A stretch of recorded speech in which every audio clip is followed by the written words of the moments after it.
하나님께서는 우리의 만남을 계획해 주셨.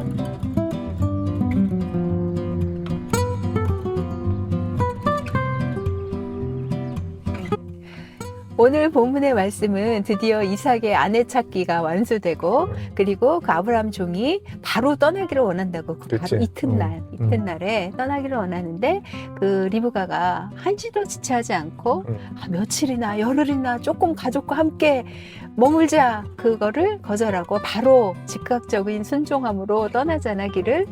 떠나니 그 기정이 굉장히 여정이 길었을 텐데 그 긴 여정은 다 생략하고 오늘의 장면은 이삭과 리브가가 짜자잔 운명적으로 눈이 마주치는 그 장면을 오늘 지금 그리고 있다고. 그런데 성경에서는 사실은 우연이라는 것이 없잖아. 그렇게 모든 단어나 지명이나 그런 것들이 언급된 이유가 있거든. 그런데 특별히 이삭이 부엘라헤로이에서 돌아와서 네게브 지역에서 머물고 있었다. 그리고 또 이 밤도 역시 이삭은 묵상을 하러 그 밤에 그 이브닝에 나갔다 바깥으로. 나는 거기에서 이삭이 부엘라헤로이에서 이제 돌아왔다고 하는데 우선 그 부엘라헤로이의 그 의미가 뭐였던 것 같아? 그 의미가 있지 않아? 그 부엘라헤로이가 그 하갈이 그 사라를 피하여서 도망쳐 나왔을 때 하나님께서 나를 보고 계시는구나, 나를 보시는 하나님, 그 하나님을 경험하고 그 우물의 이름을 부엘라헤로이라고 지었거든. 그런데 보니까 이삭이 지금 이 밤에도 묵상을 하러 나왔는데 그가 그 지역에 있었을 때도 그 하나님의 말씀, 하나님의 약속, 하나님께서 하신 일들을 묵상하면서 아마 부엘라헤로이, 나를 보시는 하나님, 여호와 로이, 나를 보시는 하나님에 대해서 묵상했을 거라는 말이지. 그 부엘라헤로이의 그 뜻을 생각해 보니까 아마도 그 이삭이 거기에서 이제 하나님 말씀을 묵상하고 하나님을 이렇게 경험하면서 하나님이 이삭을 보고 계셨다, 자기를 보고 계셨다라는 생각을 했겠지? 그러면서 나는 어떤 생각을 해보냐면 하나님께서 지금 이 말씀이 이렇게 중요한 것은 하나님께서 아브라함에게 주신 언약을 이루시기 위해서이잖아. 그러니까는 이삭도 아버지에게 그 언약을 들었었겠고, 그러면서 그가 하나님이 자기를 보고 계시는 것이 그냥 보는 것이 아니라 그 언약을 이루시기 위해서 하나님께서 나에게 특별히 관심을 갖고 계시는구나 라고 생각이 안 들었는가 생각이 드네. 그렇지. 그러니까 지금 하갈이 이 우물의 이름을 부엘라헤로이라고 지었을 때는 그건 뭐 과거의 일이잖아. 그러니까 하나님은 나의 과거도 보고 계셨고 나의 현재도 보고 계셨고 나의 미래도 보고 계셨다. 그러면 아마 이삭은 자기의 미래에 대해서, 자기의 사명에 대해서 그것을 묵상하고 생각했을 거야. 그런데 지금 우리가 구약을 읽을 때 잊지 말아야 되는 거는, 이 구약의 가장 중요한 거는 지금 하나님께서 이 아브라함에게 후사를 약속하셨다. 근데 그 후사는 그냥 단순하게 아들이라는 뜻이 아니라 믿음의 후사, 시드, 단수형 시드거든. 그거는 그리스도 메시아를 약속하신 거거든. 그러니까 그 믿음의 후사는 지금 예수님이 이 계보를 통해서 오리라라는 약속이거든. 그러니까는 지금 이 아브라함과 이삭과 야곱과 이 모든 구약에 나와 있는 인물들은 구속사의 계보를 잇는 그리스도가 자기네 그 계보를 통해서 오리라는 그 사명이 넘버원 사명이었다는 것이지. 그러니까 이제 하나님께서 아브라함을 통해 그 언약을 이루시지만 또한 거기에는 더 빅픽처가 있어서 그걸 통해서 예수 그리스도를 이제 보내시려고 하는 그런 계획이 있었구나라는 것을 우리가 생각해 볼 수 있잖아. 그렇지? 이삭이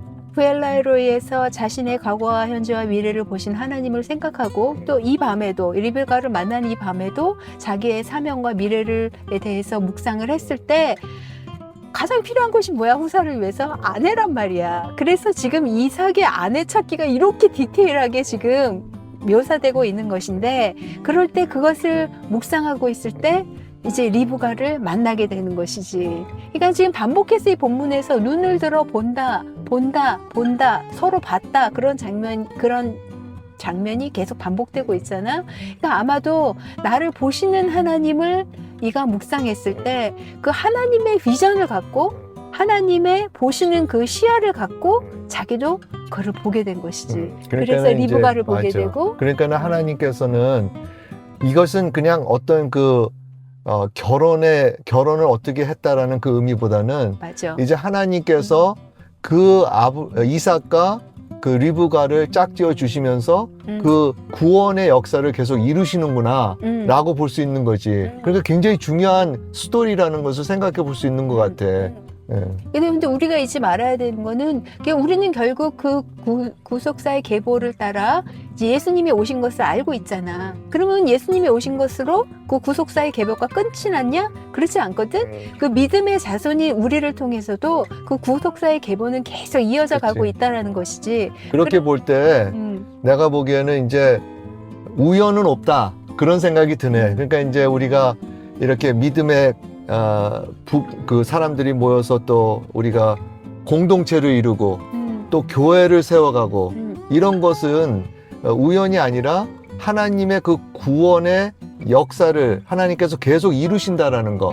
예수 그리스도께서 십자가에서 우리를 위해서 돌아가셨고 그 모든 일을 다 완성하셨지만 이제는 성령 하나님께서 그 일을 통해서 계속해서 구원의 역사를 이루시잖아.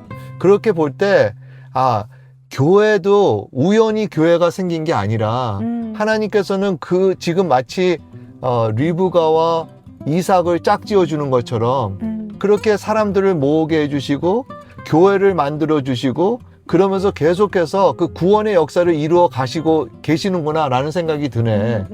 당신의 말을 들으니까 진짜 생각나는 찬양이 있었어요.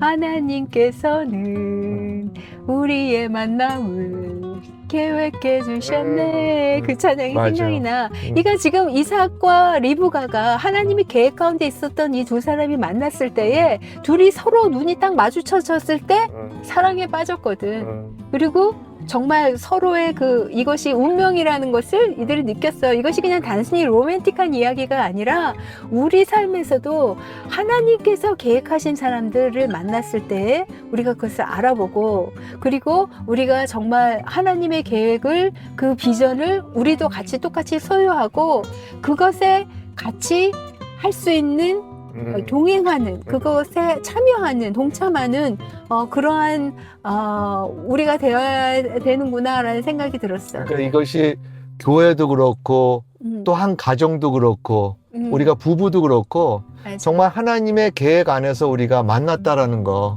그 하나님의 그 구원의 그 계획 안에서 우리가 만나서 계속해서 하나님은 그런 우리의 그 사이를 통해서 역사하고 계신다라는 생각이 드네.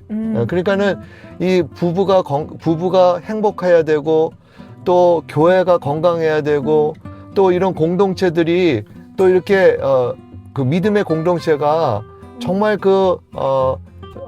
강해져야 되는 이유 중에 큰 이유는 하나님의 구원의 역사가 계속 이루어지기 위해서, 그렇지? 아멘.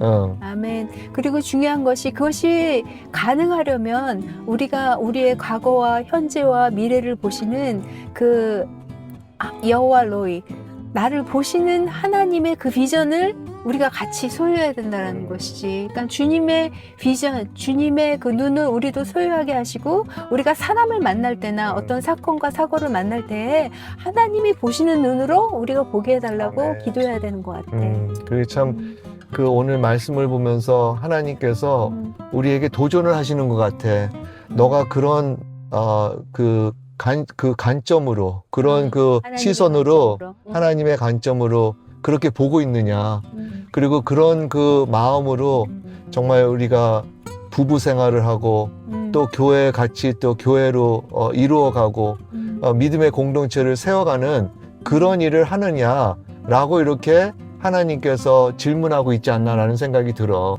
오늘은 이렇게 하고 당신이 간단히 기도하고 마칠래?